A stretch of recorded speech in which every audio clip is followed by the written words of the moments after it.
All right, guys, this is part two of the renovation of the church. In part one, we talked about what all was going to be in the ceremony space.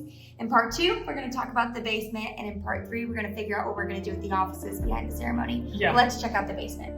So we are here in the basement, which is going to be part two after we're done with the sanctuary.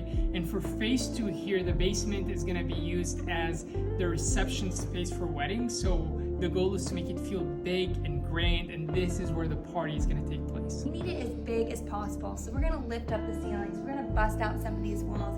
And hopefully there's a courtyard on the other side of this wall.